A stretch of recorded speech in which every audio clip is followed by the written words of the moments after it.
Hello, welcome to BioGrades TV. If you're new here, please subscribe and turn on the notification so you don't miss our next video. How South Sudan got independence. In the 1890s, British forces invaded Sudan and brought it under their control. They brought in British officials to administer the vast region and imposed their policies. After World War One, the Sudanese nationalism movement began to gain some steam, coming to the realization that the British could not suppress Sudanese desire for self-governance and complete independence. The British colonizers signed an agreement in 1953 that granted the Sudanese self-governance. Though free from British rule, the undeveloped, mainly Christian and animist South was under the administration of the predominantly Muslim North based in Khartoum. The divide was growing so widely within the newly autonomous Sudan. Soon, the southern part of the country began to call for a federal system that would give it some level of autonomy from the central government. When this was refused, it provoked a mutiny by southern military officials that launched Sudan's first civil war, which lasted from 1955 to 1972. The northern Sudanese desire from the beginning was to unify the country under Arab Muslim control based in the north. By so doing, they alienated Christians and animists in the south and other marginalized groups. Even though the South was divided concerning if it wanted complete independence or a federal system, they were unified in their opposition of a central government. All through the 1960s, successive civilian governments worsened the situation by not allowing any meaningful level of self-determination to the South. When in 1972, secular socialist leader Colonel Gafar Mohammed Nimeri came up with a policy that granted autonomy to the South and signed it into agreement, Southerners showed their gratitude by helping Colonel Nimeri put down two coup attempts. However, his early support did not last as it was swept away when pressure from the North forced him to abandon his support for the South. The final blow to the South's agitations for autonomy came when oil was discovered in the South.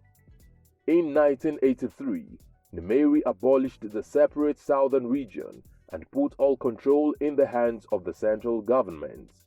He also made Arabic the official language there as well. These hostile and insensitive decisions against the South triggered the Second Civil War and gave birth to the Sudanese People's Liberation Movement and Army, SPLA-M. 2 years later, in 1985, Nimeri was overthrown. During the following transitional governance period, a number of half-hearted attempts at peace failed over the question of exempting the South from Islamic law. The South insisted on this, but it was totally unacceptable for many in the central government.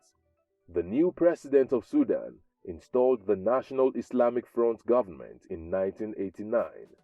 His party's emphasis on co-opting Islam into the political and legal systems of the country served to heighten the North-South conflicts.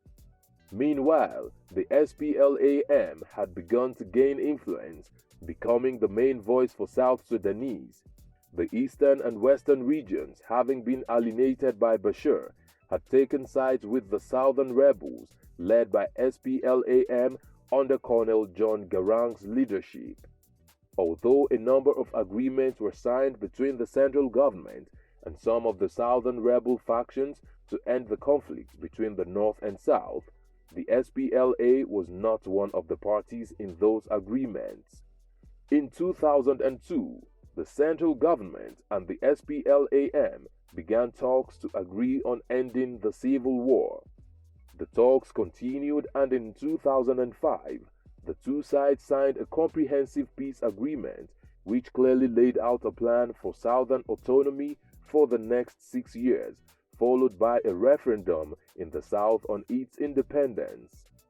The agreement also included a power-sharing arrangement for the central government that made SPLAM leader Garang the vice president of Sudan. Unfortunately, Garang died in a helicopter crash only a few months later, and Salva Kiir, his vice president, became the vice president of the central government. He also took over the leadership of the SPLAM. In the years between the signing of the Comprehensive Peace Agreement and the referendum, there was considerable calm between the North and South, although sometimes open conflict still broke out.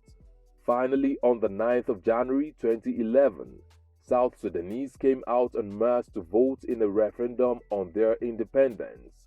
More than 99% of them voted in favor of secession from Northern Sudan. With the votes, many South Sudanese began returning to their homes ahead of the independence. South Sudan officially became an independent state on the 9th of July 2011, making it the newest country in the world at that time. What have we missed out of this history? Let's know in the comment section. Will it be ridiculous to subscribe to our channel? If no, please like this video, share, and subscribe to our channel.